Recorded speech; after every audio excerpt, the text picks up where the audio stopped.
दुनिया में जब हम माफिया शब्द सुनते हैं तो दिमाग में सबसे पहले मार्लिन ब्रेंडो का वो भारी चेहरा और कड़क आवाज आती है। गॉडफादर, लोगल कैपोन या पाब्लो एस्कोबार की कहानियों में खो जाते हैं।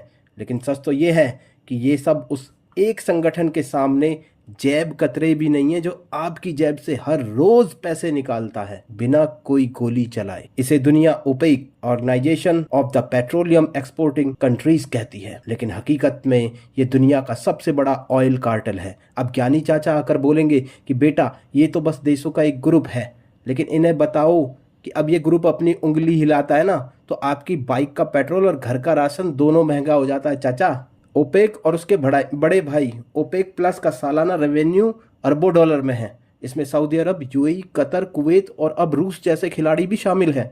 इनका दबदबा इतना है कि दुनिया का 50 से लेकर 60% कच्चा तेल और 70% गैस सिर्फ इनके इशारों पर नाचती है। अब इसकी तकनीकी बारीकी को समझो। कागजों पर ओपेक का काम है सप्लाई को लिमिट करना, लेकिन भाई टू भाई लॉजिक में समझें तो ये बिल्कुल वैसा ही है जैसे मोहल्ले का इकलौता हलवाई जानबूझकर समोसे कम बनाए ताकि लोग दुकान के बाहर लाइन लगाएं और वो 10 का समोसा 20 में बेचे। इसे कोटा सिस्टम कहते हैं।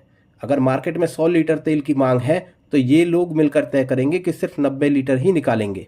ये कोई बैलेंस नहीं है, ये सीधी सीधी फिरौती है। अगर कोई देश अपनी मर्जी से ज़्यादा तेल निकाल कर बेचना चाहे तो ये कार्टेल उसे कच्चा चबा जाता है। लेकिन जैसे कहते हैं ना, 100 दिन चोर के तो एक दिन शाह का। अब इस गिरोह में सेंध लग चुकी है। सालों से इन अरब देशों को बिना मेहनत के पैसा कमाने की ऐसी चसक लगी कि ये लालची हो गए। जब भी इनकी तिजोरी खाली होने लगती है ये चुपचाप तेल की टोटी बंद कर देते हैं। डिमांड वही रहती है, सप्लाई गिर जाती है और दुनिया भर के देश तेल के लिए एक दूसरे का सर फोड़ने लगते हैं। अब यहाँ एक मज़ेदार बात सुनिए। इन तेल वाले देशों की हालत आजकल उस फूफा जैसी हो गई है जो शादी में पनीर कम होने पर पूरा टेंट उखाड़ने की धमकी देता है, लेकिन खुद के घर में दाल में पानी मिला रहा होता है। इनके लिए एक मशहूर कहावत है, घर में नहीं दाने और अम्मा चली भुनाने। मतलब दुनिया को कंट्रोल करने चले हैं और खुद के घर में अर्थव्यवस्था के लाले पड़े हैं। इन्हीं लालची इरादों के बीच एक बहुत बड़ा धमाका हुआ है दोस्तों। यूनाइटेड अरब अमीरात, जिसने दुबई जैसे सपनों के शहर को बनाया, उसने ऐलान कर दिया है कि वो इस माफिया गैंग यानी ओपेक से बाहर निकल रहा है। ये सिर्फ एग्जिट नहीं, ये ओपेक के सीने में खंजर है। खंजर क्यों? केला है।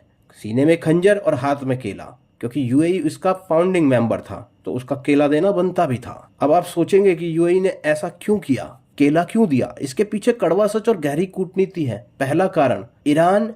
यूएई देख रहा है कि ओपेक के जरिए जो पैसा कमाया जा रहा है उसका फायदा ईरान को भी मिल रहा है, और वही ईरान उस पैसे से हथियार खरीद कर अरब देशों की नाक में दम कर रहा है। ये तो वही बात हुई कि सांप को दूध भी पिलाओ और डसने के लिए गर्दन भी आगे करो। कारण यूएई ने छिपाया है जिसे आपको मोर्चा पर समझना होगा। ईरान इजराइल युद्ध की वजह से यूएई की रीढ़ की हड्डी यानी उसका टूरिज्म पूरी तरह जर्जर हो चुका है। पहले उनकी कमाई का 80% हिस्सा टूरिज्म से आता था और तेल सिर्फ 12 से 13% था। लेकिन अब जब सैलानी गायब हैं तो उन्हें पैसा चाहिए, और पैसा कहाँ से आएगा? तेल बेचकर। लेकिन ओपेक का कोटा उनके हाथ बांधे हुए था, इसलिए उन्होंने सोचा भाड़ में गई एकता, पहले अपनी जेब भरता।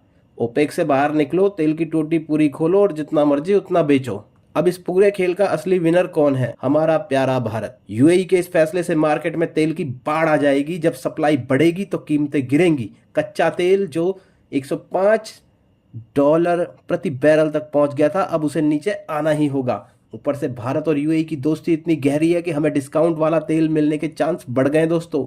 लेकिन अब सबसे बड़ी बात यह है कि अरब के देशों की वो इस्लामिक एकता अब कागजों से निकलकर कचरे के डिब्बे में जा चुकी है। 2015 में ये सब सऊदी के लिए यमन में लड़ रहे थे, 2018 में कतर की नाकेबंदी कर रहे थे, लेकिन आज सब एक दूसरे की जड़ें काट रहे हैं। याद रखना, जब ये देश आपस में भिड़ते हैं तो भारत के लिए कश्मीर जैसे मुद्दों पर इन्हें संभालना आसान हो जाता है। डिवाइड एंड रूल का गेम अब भारत के हक में जा रहा है। ये जो अरब की अंदरूनी राजनीति की परतों में आपके सामने खोल रहा हूँ ना, ये आपको किसी न्यूज़ चैनल के शोर शराबे में नहीं मिलेगा।